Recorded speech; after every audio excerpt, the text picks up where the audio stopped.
Voter তালিকাকে বিতর্কের ঊর্ধ্বে রাখতে সব ভোটারের তথ্যই যাচাইয়ের সিদ্ধান্ত নিয়েছে নির্বাচন কমিশন। ২০ জানুয়ারি শুরু হয়ে বাড়ি বাড়ি গিয়ে এই কাজ চলবে ৩০শে জুন পর্যন্ত। এছাড়া তাদের দেয়া খসড়া তালিকা অনুযায়ী ১৮,৩৩,০০০ বেড়ে দেশে মোট ভোটার এখন ১২,৩৬,০০,০০০। সংসদ নির্বাচনের আগে সবচেয়ে বড় কাজ সঠিক ভোটার তালিকা তৈরি। হাবিবুল আউয়াল কমিশনের দেয়া সর্বশেষ তালিকায় ভোটার ছিল ১২,১৮,০০,০০০। বৃহস্পতিবার দেয়া খসড়া অনুযায়ী ভোটার বেড়েছে ১৮,৩৩,৩৫২ জন। এতে দেশে মোট ভোটার এখন ১২,৩৬,৮৩,৫১২। খসড়া তালিকায় পুরুষ ভোটার ৬,৩৩,৩০,১০৩ জন এবং নারী ভোটার ৬,৩,৫২,৪১৪ জন। আর প্রবাসী থেকে নিবন্ধিতের সংখ্যা ১৩,১৫১। এছাড়া ২রা মার্চ চূড়ান্ত ভোটার তালিকা প্রকাশের কথাও জানিয়েছে ইসি। আমাদের ভোটার সংখ্যা ১২,৩৬,৮৩,৫১২। এই বছরে আমাদের ভোটার সংখ্যা বৃদ্ধির পরিমাণ ১৮,৩৩,৩৫২। ভোটার সংখ্যা বেড়েছে ১.৫% আনুমানিক। আগের করা তালিকা নিয়ে বিতর্ক থাকার প্রশ্নে কমিশনার সানোয়াল্লাহ জানান, সেই সমস্যা সুরাহা করতে যাচাই করা হবে সব ভোটারের তথ্য। খসড়া প্রকাশ করছি মানে একজনের তথ্য আমরা লুকাচ্ছি না, সবার তথ্য প্রকাশ্যে আছে। সো প্রত্যেকেই কিন্তু আন্ডার স্ক্রুটিনি, ইন্ডিভিজুয়াল ভোটার দ্বারা এবং এলাকার মানুষ দ্বারা। পাশাপাশি আমরা যখন বাড়ি বাড়ি যাব, আমরা প্রত্যেকটা যাচাই করে দেখব। আর বাড়ি বাড়ি গিয়ে তথ্য যাচাই ২০ জানুয়ারি শুরু হয়ে চলবে ৩০ জুন পর্যন্ত।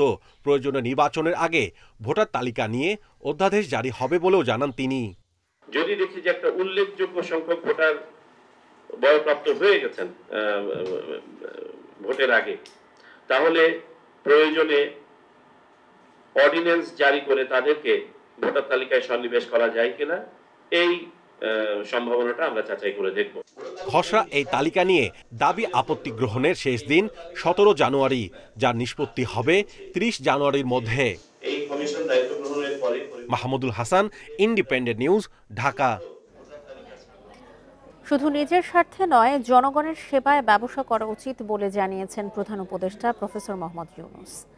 জাতীয় সমাজসেবা দিবস উপলক্ষে জাতীয় সংসদ ভবনের দক্ষিণ প্লাজায় আয়োজিত ওয়াকাথন অনুষ্ঠানে যোগ দিয়ে এই আহ্বান জানান তিনি। পরে প্রধান উপদেষ্টা মানুষের জন্য নিঃস্বার্থভাবে কাজ করার জন্য সবাইকে আহ্বান জানান। বলেন, ব্যক্তি পর্যায়ের শক্তি সরকারের তুলনায় অনেক বেশি। শুধু সরকারের ওপর সবকিছু চাপিয়ে দেওয়া থেকে সরে আসতে হবে। জানান, সামাজিক সামষ্টিক দুঃখ দুর্দশা থেকে বের হয়ে দেশকে এগিয়ে নিতে অগ্রণী ভূমিকা রাখছে তরুণেরা। একটা কিছু চিন্তা করে দেখেন, পরস্বার্থে ব্যবসা হয় কিনা। এটা কিন্তু নাই, আমাদের প্রচলিত চিন্তার মধ্যে আমাদের কাছে নাই। আমরা সেই কথাটাও মনে করিয়ে দিতে চাচ্ছি, নিঃস্বার্থে যেরকম ব্যবসা করা যায়, পরের স্বার্থেও ব্যবসা করা যায়। যে ব্যবসার থেকে আমি নিজে এক পয়সাও মুনাফা নেব না, যাবতীয় যা কিছু করছি পরের স্বার্থে করছি, এবং সেই টাকা যা রোজগার হবে সেই ব্যবসার মধ্যে থেকে যাবে। এতে আমি আনন্দ পাব, মুনাফা করে যেরকম আনন্দ পাই। রাজনৈতিক বিতর্কে আওয়ামী লীগের দুর্নীতির সুদ চাপা পড়ছে জানিয়ে শেখ হাসিনা সরকারের সময় বিদ্যুৎ খাতে ভয়াবহ দুর্নীতি হয়েছে বলে অভিযোগ বিএনপি মহাসচিব মির্জা ফখরুল ইসলাম আলমগীরের। জানালেন, বিএনপি ক্ষমতায় গেলে বিদ্যুৎ সহ এসব ক্ষেত্রে করা সব চুক্তি রিভিউ করা হবে। সকালে গুলশান কার্যালয়ে সংবাদ সম্মেলনে এসব কথা জানান তিনি। পরে দলটির স্থায়ী কমিটির সদস্য ইকবাল হাসান মাহমুদ টুকু বলেন, ২০০৯ সাল থেকে কৃত্রিম বিদ্যুৎ সংকট তৈরি করে জনমনে ভীতি তৈরি করে আওয়ামী লীগ সরকার। নিজেদের দুর্নীতি আড়াল করাই ছিল এর লক্ষ্য। বিদ্যুৎ খাতের দুর্নীতির টাকা বিদেশে পাচার করা হয়েছে অভিযোগ করে এই খাতকে ব্যবসায়িক খাত বানিয়ে ফেলা হয়েছিল বলেও মন্তব্য তার। এতে ২০২৭ সাল নাগাদ ফরেন এক্সচেঞ্জে ঘাটতি তীব্র রূপ নেবে, নতুন করে টাকা ছাপানোর দরকার হতে পারে বলেও শঙ্কা বিএনপির।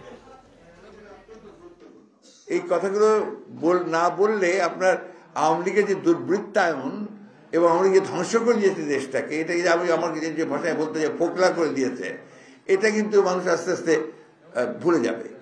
এই জন্য আমাদেরকে বারবার এটা বলা দরকার। আর যেহেতু আপনার এই খাতে সবচেয়ে বেশি দুর্নীতি হয়েছে বলে আমাদের কাছে মনে হয়েছে, তারা মানুষকে বিদ্যুৎ দেওয়ার নাম করে মানুষকে কিভাবে আমাদের মানুষ পকেট কেটে নিয়ে গেছে এবং এগুলো বৈদেশিক মুদ্রায় পেমেন্ট করতে হচ্ছে। রাষ্ট্রদ্রোহ মামলায় গ্রেপ্তার সম্মিলিত সনাতনী জাগরণ জোটের মুখপাত্র চিন্ময় কৃষ্ণ দাসের জামিন আবেদন নাকচ করেছে আদালত। সকাল 11:30টার দিকে শুনানি শেষে চট্টগ্রামের মহানগর দায়রা জজ আদালতের বিচারক সাইফুল ইসলাম এই আদেশ দেন। এর আগে সকাল থেকেই শুনানি ঘিরে আদালত প্রাঙ্গণে সতর্ক অবস্থান দেখা যায় আইন শৃঙ্খলা বাহিনীর। নিরাপত্তা নিশ্চিতে সাধারণের চলাচলেও কড়াকড়ি আরোপ করা হয়। এর আগে 3 ডিসেম্বর আইনজীবী না দাঁড়ানোয় আজকের দিন ধার্য করে আদালত। এবার চিন্ময় কৃষ্ণের পক্ষে সুপ্রিম কোর্টের 11 জন আইনজীবী দাঁড়িয়েছিলেন।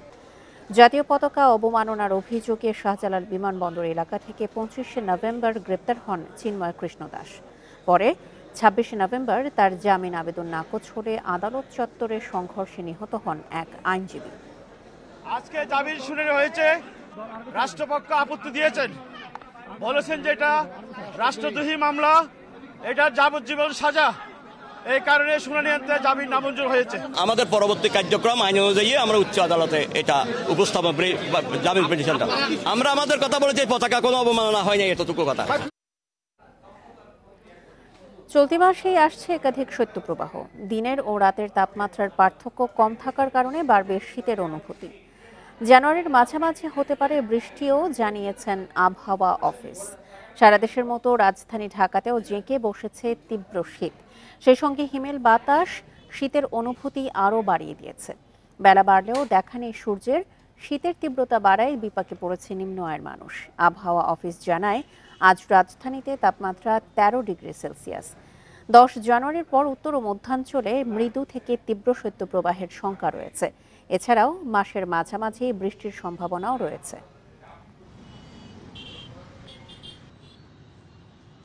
যেহেতু আপনার নর্মাল থেকে যখন তাপমাত্রা হঠাৎ করে 4-5 ডিগ্রি কমে যায়, সেক্ষেত্রে তীব্র শীত অনুভূত হয়। শুধু এটা ঢাকায় না, পুরো দেশেই একই অবস্থা, যেহেতু ঘন কুয়াশা রয়েছে। আর যেটা হচ্ছে আপনার এই যে ঘন কুয়াশা, এটা আমরা যদি আগামী 2 থেকে 3 দিন এটা কন্টিনিউ করবে অন অ্যান অ্যাভারেজ, তারপরে হয়তো একটা ব্রেক দিবে। এবার রাজধানীর খবর জানাতে হাতের ঝিল থেকে যোগ দিচ্ছেন আমাদের সহকর্মী শাহরিয়ার অনির্বাণ। আজকে কিন্তু বেলা বাড়ার সঙ্গে সঙ্গে সূর্যের কোনো দেখা আমরা পাইনি, এছাড়া কুয়াশাচ্ছন্ন রয়েছে সারা রাজধানী জুড়ে। এই মুহূর্তে আবহাওয়া অফিস থেকে আপনি আপডেট কি জেনেছেন এবং সবশেষ তথ্য আমাদেরকে জানাবেন, কি অবস্থা দেখতে পাচ্ছেন হাতের ঝিলে? দেখুন, জানুয়ারির আজকে 2 তারিখ, যদি ক্যালেন্ডারের হিসাব 2 তারিখ হয়, ঘড়ির কাঁটা হিসাবে এখন প্রায় বেলা 2টো বেজে গেছে। রাজধানীতে 2টো পরে আমরা দেখেছি যে সারা সকাল থেকেই কোনো সূর্যের দেখা নেই এবং একেবারে যে কুয়াশা ঝেড়ে আছে, সে কুয়াশা একেবারে মুড়ে আছে দেখা যায়, বলা যায়। আপনাকে আমি যদি দেখাই হাতের ঝিলে এখনকার চিত্র, সকাল থেকে যে চিত্রটা দেখেছিলাম, কুয়াশা কিছুটা ঘন ছিল, এখন দিন বেলা বাড়ার পর কিছুটা হালকা হয়েছে। তবে আবহাওয়া অধিদপ্তরের তথ্য অনুযায়ী এটি পরিচালন কুয়াশা বলা হয়, যেটি একেবারে উত্তর থেকে এটি বাংলাদেশ সহ বাংলাদেশের অংশটুকু বলতে একেবারে সিলেট, উত্তরবঙ্গের রাজশাহী, রংপুর এবং মধ্যাঞ্চল যদি বলা যায় যে সিলেট এবং পাশাপাশি ঢাকা এবং নোয়াখালী পর্যন্ত এই পরিচালন যে কুয়াশা, সে কুয়াশাটি অবস্থান করছে। এই পরিচালন কুয়াশার ব্যাখ্যাটা হচ্ছে কি, এটি একটা জায়গায় বেশিক্ষণ স্থায়ী হয় না, বিভিন্ন জায়গায় সে মুভ করে বাতাসের সাথে সাথে। যদিও বাতাস কিন্তু বেশ মৃদু বাতাস উত্তর থেকে হয়ে আসছে, যে এই সময় যেটি প্রবাহিত হয়, সেই উত্তরে হিম বাতাস কিন্তু বেশ ছেয়ে আছে। তো ছেয়ে থাকার কারণে কুয়াশা বিভিন্ন জায়গায় কিন্তু বিক্ষিপ্তভাবে জমাট হচ্ছে, আবার সেখান থেকে আবার সরে যাচ্ছে। আবহাওয়ার এই পরিস্থিতি কিন্তু আগামী আরও 3 দিন থাকবে এবং তারপরে হয়তো কুয়াশা একটু কমবে, কিন্তু শৈত্যপ্রবাহ শুরু হয়ে যাবে। যদিও এখনও ঢাকায় গত রাত পর্যন্ত ছিল 13 ডিগ্রি সেলসিয়াস, এখন যদি বলা যায় এই মুহূর্তে 14 ডিগ্রি সেলসিয়াস উঠেছে, অর্থাৎ 1 ডিগ্রি মাত্র সেলসিয়াস বেড়েছে দিনের তাপমাত্রা।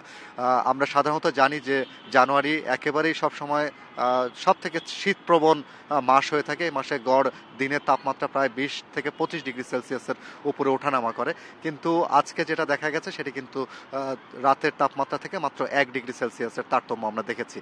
যদিও ডিসেম্বরের শেষ থেকে যে শীতের তীব্রতা হয় প্রতি বছর সেটি এবার ছিল না। এর অন্যতম কারণ হিসেবে আবহাওয়া অধিদপ্তরের ব্যাখ্যা সেটা হচ্ছে ডিসেম্বরে 3টি লঘুচাপ দেখা দিয়েছিল, যার কারণেই এবার তাপমাত্রাটা ডিসেম্বরের শেষ নাগাদ থেকে একটু উষ্ণ ছিল, বেশি ছিল। তবে জানুয়ারির শুরু থেকেই বলা যায় যে পৌষের মাঝ থেকেই শীতের যে তীব্রতা সেই তীব্রতা তার শুরু হলো এবং এটি হয়তো আগামী 10 তারিখ পর্যন্ত থাকবে। এরপর কিছুটা কমবে এবং কিছুটা কমার পর স্বাভাবিক হতে পারে তাপমাত্রা। তবে 15 জানুয়ারির পর শৈত্যপ্রবাহ অর্থাৎ তীব্র পরিমাণে যতখানি হওয়ার কথা তার থেকে মাঝারি শৈত্যপ্রবাহের কথাটাই বেশি বলেছে আবহাওয়া অধিদপ্তর এবং সেই মাঝারি শৈত্যপ্রবাহটা থাকতে পারে উত্তরবঙ্গ থেকে শুরু করে মধ্যাঞ্চল পর্যন্ত। আর ঢাকার আজকের এখন পর্যন্ত তাপমাত্রা 14 ডিগ্রি সেলসিয়াস রয়েছে। আর আজকে সারাদিনের এখন পর্যন্ত সর্বনিম্ন তাপমাত্রা চুয়াডাঙ্গায় 9.8 ডিগ্রি সেলসিয়াস রেকর্ড করা হয়েছে। এই ছিল আমার কাছে সর্বশেষ। শীতের তথ্য নিয়ে হাতের ঝিল থেকে জানাচ্ছিলেন আমাদের সহকর্মী শাহরিয়ার অনির্বাণ। দেশের উত্তর ও দক্ষিণাঞ্চলে নামছে তাপমাত্রার পারদ। কুয়াশার চাদরে ঢাকা রাস্তাঘাট, মাঠ প্রান্তর। হিমেল হাওয়ার কারণে বেশি অনুভূত হচ্ছে শীত, কুয়াশায় ব্যাহত হচ্ছে যান চলাচল। সকাল 9টায় সর্বনিম্ন তাপমাত্রা চুয়াডাঙ্গায় রেকর্ড করা হয়েছে 9.8 ডিগ্রি সেলসিয়াস। চুয়াডাঙ্গার উপর দিয়ে বয়ে যাচ্ছে মৃদু শৈত্যপ্রবাহ। উত্তরের হিমেল বাতাসের কারণে ঠান্ডা জেঁকে বসেছে। প্রয়োজন ছাড়া ঘরের বাইরে বের হচ্ছে না কেউই। মেহেরপুরে একদিনের ব্যবধানে কমেছে 2 ডিগ্রি তাপমাত্রা। এতে ভোগান্তি বেড়েছে শ্রমজীবী ও ছিন্নমূল মানুষের। হাত মা চোখ টাটি দিয়েছে আর এর সাথে বাতাস হয়েছে, বুঝলে খুব শীত, প্যাসেঞ্জার উঠছে না, এত পরিমাণ ঠান্ডা। পঞ্চগড়ে শৈত্যপ্রবাহ না থাকলেও কুয়াশা ও ঠান্ডা বাতাসে হাড় কাঁপানো শীত অনুভূত হচ্ছে। কৃষিকাজ ব্যাহত হওয়ার পাশাপাশি রোজগার কমেছে শ্রমজীবী মানুষের।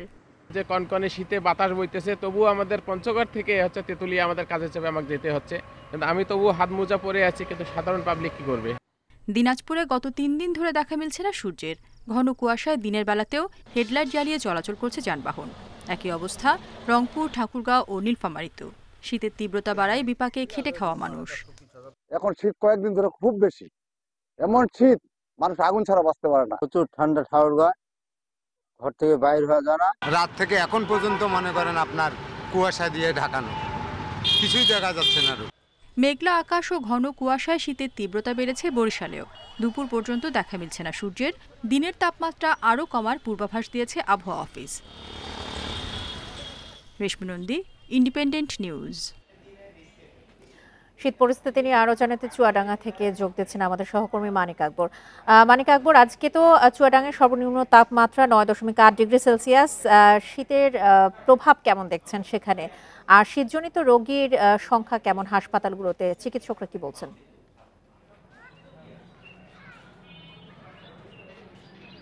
আমি এখন অবস্থান করছি চুয়াডাঙ্গা সদর হাসপাতালে। চুয়াডাঙ্গা সদর হাসপাতালে এখন থেকে 15 মিনিট আগের যে তথ্য সেটা হলো ডায়রিয়া ওয়ার্ডে রুগী ভর্তি আছে 70 জন, শিশু ওয়ার্ডে রুগী ভর্তি আছে 48 জন। তো হাসপাতাল কর্তৃপক্ষ বলছেন যে রুগীর চাপ তুলনামূলক সময়ের স্বাভাবিক সময়ের চেয়ে 3 গুণ বেশি। তো রুগীর চাপ বেশি হওয়ার কারণেই চিকিৎসক এবং সংশ্লিষ্টদের হিমশিম খেতে হচ্ছে সেবা দিতে গিয়ে। তো চিকিৎসকরা বলছেন যে এই সময়টা মানুষকে আসলে খুব সতর্ক থাকতে হবে, কোনো ক্রমেই যাতে ঠান্ডা না লাগে সেদিকে নজর রাখতে হবে, নিজের খেয়াল রাখতে হবে নিজের প্রতি, বিশেষ করে শিশুদের প্রতি বেশি যত্নশীল হতে হবে, তাদের যেন ঠান্ডা গরম না লাগে। আর কোনো ক্রমে বাইরের পচা বাসি খাবার খাওয়া যাবে না, বিশেষ করে 4-5 ঘন্টা আগে রান্না হয়েছে এমন খাবার না খেয়ে টাটকা খাবার খেতে হবে। এতে হবে কি ডায়রিয়ার প্রকোপটা কমবে। তো নিজে সতর্ক থাকলে অনেকটা এড়িয়ে চলা সম্ভব।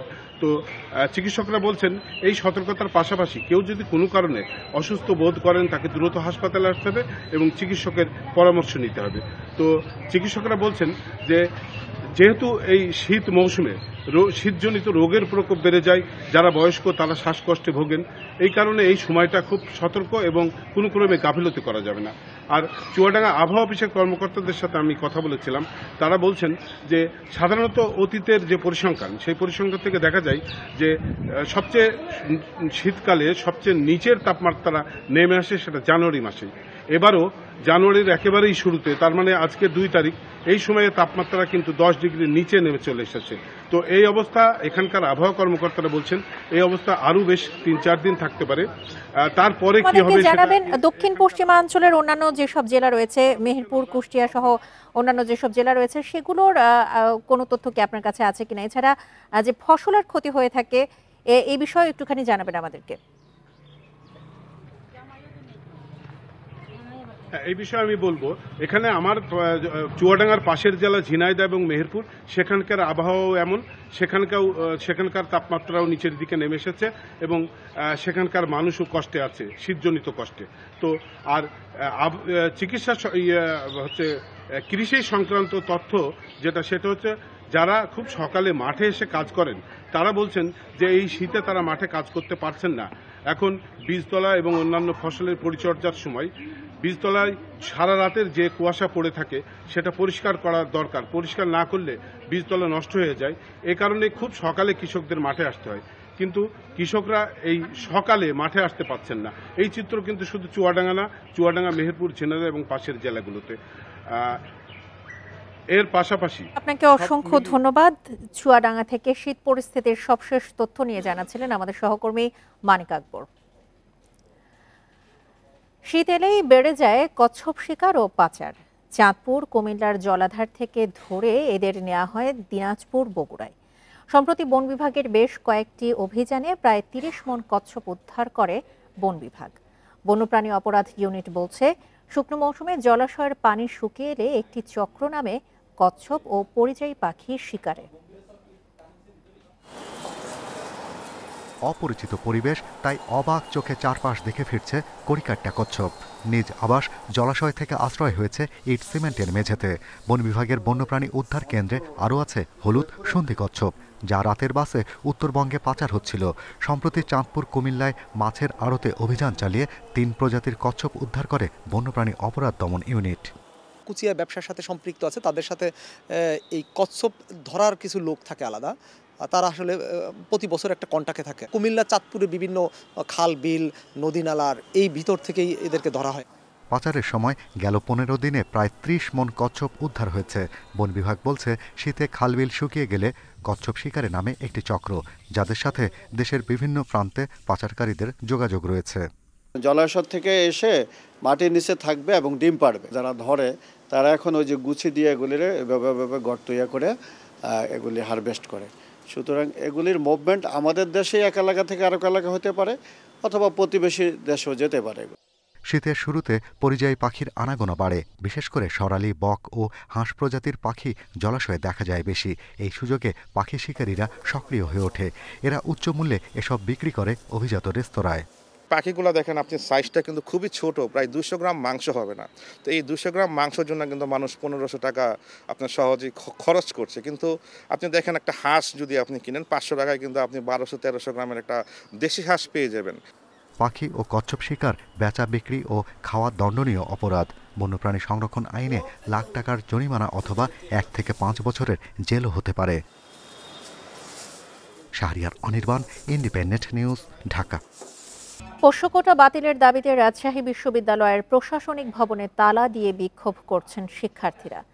সকাল 10টার দিকে প্রশাসনিক ভবনে তালা দেওয়া হয়। এর আগে শিক্ষার্থীদের দাবির মুখে আসন্ন ভর্তি পরীক্ষায় শিক্ষক ও কর্মকর্তাদের সন্তানদের কোটা বাতিল হলেও সহায়ক ও সাধারণ কর্মচারীদের সন্তানদের জন্য 1% কোটা পুনর্নির্ধারণ করা হয়। প্রশাসনের এই সিদ্ধান্তে ক্ষুব্ধ শিক্ষার্থীরা বলছেন, বৈষম্যমুক্ত দেশে কোনো কোটা থাকা চলবে না। সিদ্ধান্ত বাতিল করা না হলে আন্দোলন চালিয়ে যাওয়ার হুঁশিয়ারি দেন তারা।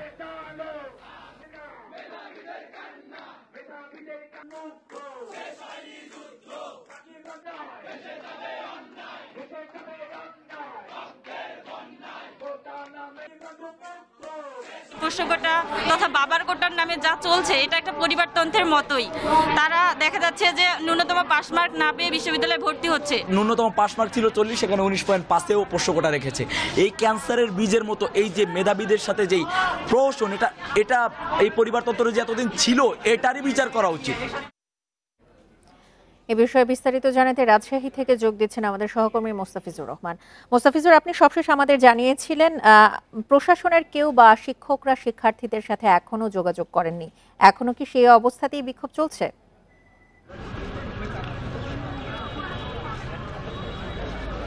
এখনও শিক্ষার্থীরা আগের মতোই তাদের অবস্থান কর্মসূচি পালন করে যাচ্ছে এবং বিক্ষোভ তাদের যে দাবি সেই দাবিতে তারা বিক্ষোভ করছে এবং প্রশাসনের পক্ষ থেকে এখন পর্যন্ত আমরা কিন্তু কোনো কাউকেই দেখিনি যে যারা আন্দোলন করছে বা আন্দোলনরত শিক্ষার্থীদের সাথে কোনো প্রকার যোগাযোগ করেছে বা তাদের কাছে কোনো প্রকার বার্তা এসেছে। অর্থাৎ এখনও শিক্ষার্থীরা তাদের আগের অবস্থানে রয়েছে এবং প্রশাসনও বলা যেতে পারে তারা তাদের আগের অবস্থানে রয়েছে। এবং এখানে আমরা জানি যতটুকু যে বিশ্ববিদ্যালয় প্রশাসন ভবনের ভেতরে দুইজন প্রভিসি রয়েছেন, প্রক্টর রয়েছেন এবং ভিসি তিনি তার বাংলোতে রয়েছেন এবং তিনি আসার প্রশাসন ভবনে ঢোকার আগে কিন্তু শিক্ষার্থীরা প্রশাসন ভবনের মেন ফটকে তালা দিয়েছিল, যার ফলে ভিসি ভেতরে প্রবেশ করতে পারেননি এবং শিক্ষার্থীরাও তাদের একই অবস্থানে রয়েছে এবং শিক্ষার্থীদের যে দাবিটি, শিক্ষার্থীরা এখনো যারা বৈষম্য বিরোধী শিক্ষা আন্দোলনের যে বৈষম্য বিরোধী আন্দোলনে যে শিক্ষার্থীরা ছিল তারাও কিন্তু এখানে তাদের এই কর্মসূচিতে রয়েছে এবং তারা একটি কথা বলছিল যে পোষ্য কোটা বা কোনো প্রকার কোটা যেন এই বিশ্ববিদ্যালয়ে না থাকে বা কোনো প্রকার কোটা যেন স্থান এই শিক্ষাঙ্গনে না থাকে, এমনটি কিন্তু তারা দাবি করছিলেন এবং তারা বারবারই বলছিলেন যে শিক্ষাক্ষেত্রে কোনো প্রকার বৈষম্য তারা কখনোই এই বিষয়টি মেনে নেবে না এবং যার ফলেই তাদের এই আন্দোলন। এর আগেও তারা কিন্তু 1 মাস আগে তাদের একটি আমরণ অনশনে বসেছিল, সেই সময় প্রশাসনের পক্ষ থেকে তাদেরকে আশ্বাস দেওয়া হয়েছিল এবং তাদেরকে বলা হয়েছিল যে তাদের যে যৌক্তিক দাবিগুলো রয়েছে সেই যৌক্তিক দাবিগুলো প্রশাসনের পক্ষ থেকে বিবেচনা করা হবে এবং সে অনুযায়ী পদক্ষেপ নেওয়া হবে।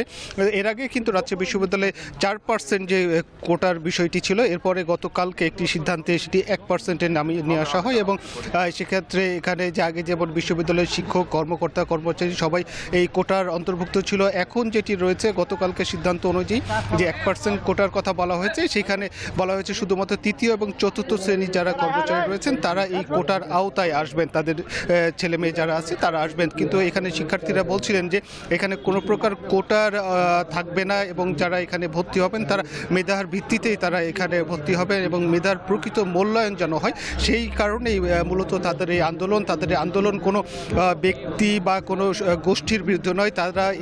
তারা চাচ্ছেন যে বিশ্ববিদ্যালয়ে যেন শিক্ষা সুষ্ঠু পরিবেশ ফিরে থাকে, বজিয়ে থাকে এবং মেধার মূল্যায়ন, প্রকৃত মেধার মূল্যায়ন যেন এখানে মূল্যায়িত হয়ে থাকে, সেই বিষয় নিয়ে এখানে তাদের আন্দোলন। এবং তারা একটি কথা বলছিলেন, তারা কোনো মত পথ বা রাজনৈতিক প্ল্যাটফর্মে দাঁড়ায়নি, তারা শুধুমাত্র এখানে দাঁড়িয়েছে তাদের যে শিক্ষার মান যেন অক্ষুণ্ণ থাকে, এখানে কোনো বৈষম্য না থাকে, সেই কারণে কিন্তু তাদের এই দাবিটি। এবং তারা বলছিলেন যে এর আগেও তারা বিশ্ববিদ্যালয় প্রশাসনের সঙ্গে এই বিষয়টি নিয়ে তারা বসেছিলেন এবং প্রশাসনকে তারা তাদের অবস্থান কিন্তু স্পষ্টভাবে ব্যক্ত করেছেন যে রাজশাহী বিশ্ববিদ্যালয়ের পোষ্য কোটা বাতিল নিয়ে বিক্ষোভ সম্পর্কে জানাচ্ছিলেন আমাদের সহকর্মী মোস্তাফিজুর রহমান। মেহেরপুরের গাংনীতে নিখোঁজের 12 ঘণ্টা পর আলমগীর হোসেন নামে এক যুবদল নেতার গলাকাটা মরদেহ উদ্ধার করা হয়েছে।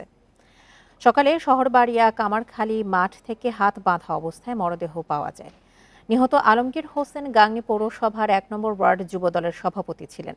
পুলিশ জানায় শহরবাড়িয়া কামারখালী মাঠের সড়কের পাশের একটি গাছের সঙ্গে মরদেহ দেখতে পেয়ে স্বজনদের খবর দেন স্থানীয়রা।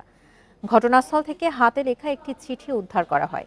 এতে বিয়ে না করার প্রতিশোধ হিসেবে তাকে হত্যার কথা উল্লেখ করা হয়। তবে হত্যার প্রকৃত কারণ জানতে তদন্তে নেমেছে পুলিশ। আমরা খবর পেয়ে এখানে আসছি। এখানে তো আপনারা দেখছেন যে এখানে একটা লাশ পড়ে আছে। আমরা থানা পুলিশ প্লাস ডিবি টিম, শক্তিশালী সাইবার ইউনিটের আমরা একসাথে কাজ করছি। ঘটনা মৃত্যুর যে রহস্য সেই উদ্ঘাটনের জন্য চেষ্টা করছি।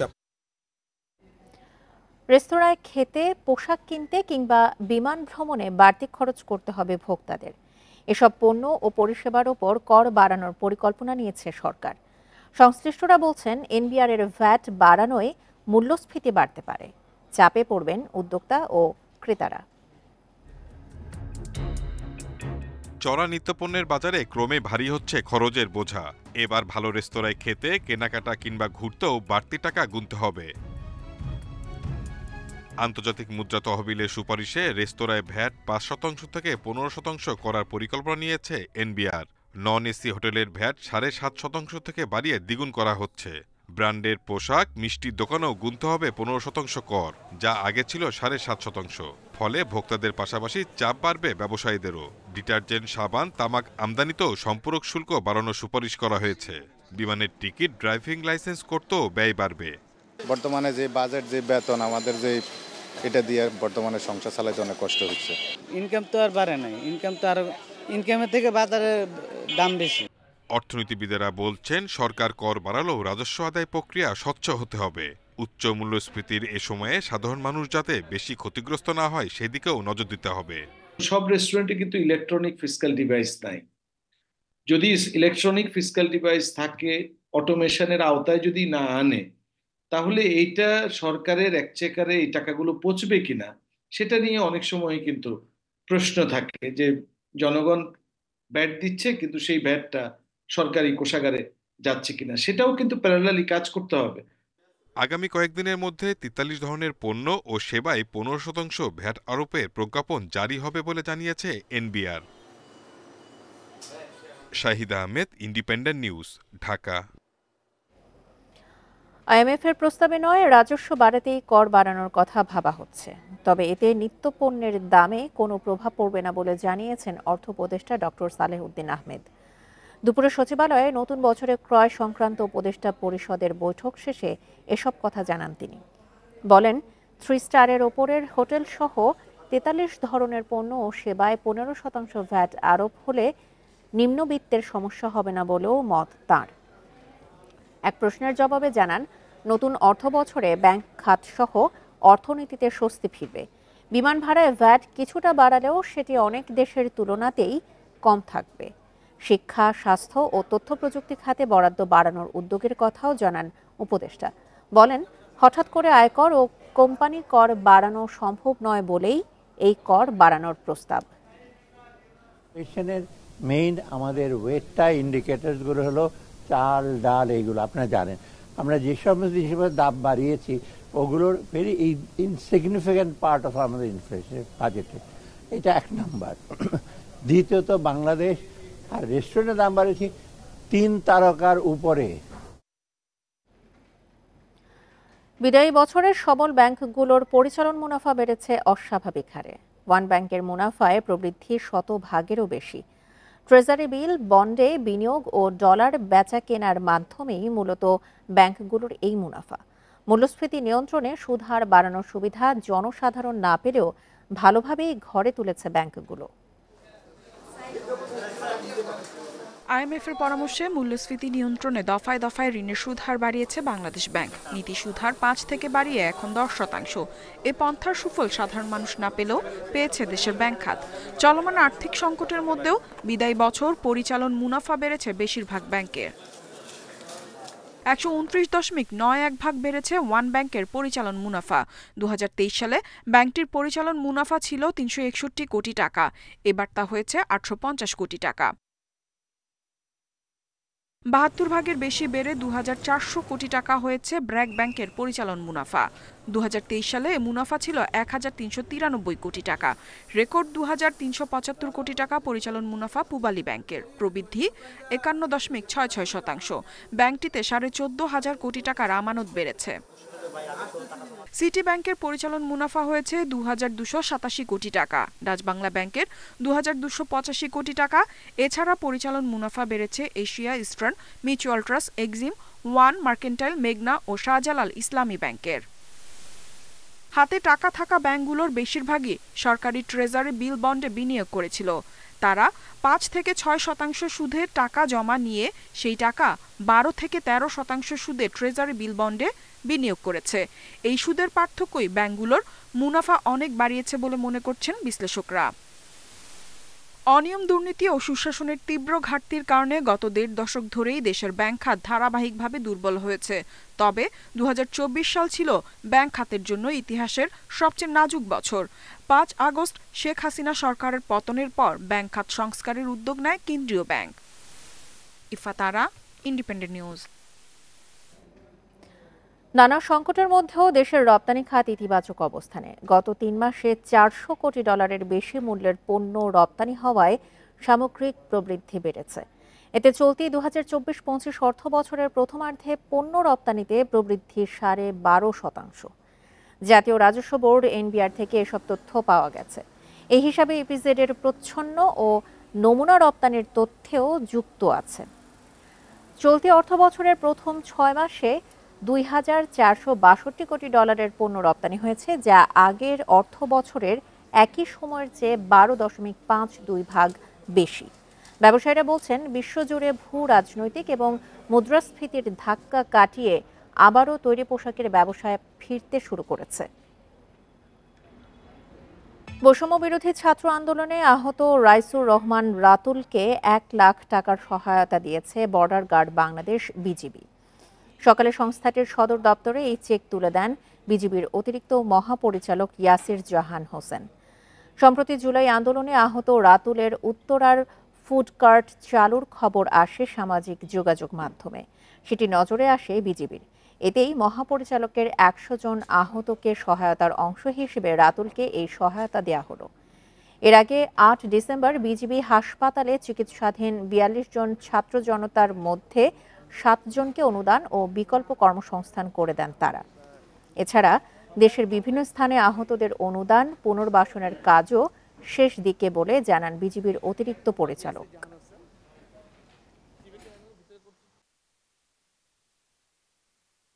বর্ডার গার্ড বাংলাদেশরা আমাদের পাশে দাঁড়াইছে, তো এই যে একটা মেন্টালি সাপোর্ট বা একটা ফাইন্যান্সিয়ালি সাপোর্ট আমাদের দেওয়ার প্রয়োজন মনে করছে, এর জন্য আমি নিজেকে ধন্য মনে করতেছি। আমরা বলেছি যে এটা আমাদের সহায়তার একটা উদ্যোগ, আর এতে সহায়তার মাধ্যমে তাকে যেমন সহায়তা করে তেমনিভাবে আমরা নিজেরাও সম্মানিত বোধ করি যে তার পাশে থাকতে পেরে।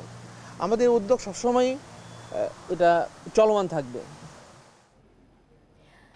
দেশের জাহাজ ভাঙা শিল্পে কমেনি নিরাপদ কর্মপরিবেশ নিয়ে উদ্বেগ। 2024 সালে বিভিন্ন ইয়ার্ডে মোট 32টি দুর্ঘটনায় মৃত্যু হয়েছে 7 জন শ্রমিকের, আহত 37 জন। আগের বছরও 22 দুর্ঘটনায় মারা যান 7 জন। বিশেষজ্ঞরা বলছেন, সম্ভাবনাময় এই খাতে দুর্ঘটনার পেছনে সংশ্লিষ্ট সব পক্ষেরই গাফিলতি আছে। আর মালিক পক্ষের দাবি, সাম্প্রতিক নানা উদ্যোগে এই শিল্পে কর্মী নিরাপত্তা বেড়েছে। বিশ্বের অন্যতম ঝুঁকিপূর্ণ ও বিপজ্জনক একটি শিল্প খাত শিপ ব্রেকিং বা পুরনো জাহাজ ভাঙা। চট্টগ্রামের সীতাকুণ্ড উপকূলে ছোট বড় 150 শিপ ব্রেকিং ইয়ার্ডে প্রতি মাসে ঘটছে দুর্ঘটনা ও শ্রমিক হতাহতের ঘটনা। Bangladesh institute of labour studies বিলসের তথ্য মতে 2024 সালে চট্টগ্রামের বিভিন্ন শিপইয়ার্ডে মোট 32টি বড় দুর্ঘটনা ঘটে। এতে 7 শ্রমিকের মৃত্যু ও অন্তত 37 জন আহত হন। ইয়ার্ডগুলোতে দুর্ঘটনার মূল কারণ চিহ্নিত করেছেন বিশেষজ্ঞরা। অস্থায়ী ভিত্তিতে অনভিজ্ঞ শ্রমিক নিয়োগ, পর্যাপ্ত বিশ্রামের অভাব, কাজের সময়সীমা না মানা, পর্যাপ্ত নিরাপত্তা ব্যবস্থা না থাকা এবং উপযুক্ত পরামর্শক নিয়োগ না করায় কমছে না দুর্ঘটনা। এছাড়া যে কোনো দুর্ঘটনায় দায়সারা তদন্তের কারণে পরিস্থিতির উন্নতি হচ্ছে না। তদন্ত কমিশন আসে, অনুসন্ধান কমিটি আসে, কিন্তু দেখা যায় যে আমরা সঠিক কারণটা হয়তো উদ্ধার করা যাচ্ছে না। এই সঠিক কারণটা উদ্ধার করা না গেলে আমি কিভাবে ওই প্রবলেমটাকে আমি নিরসন করতে পারবো।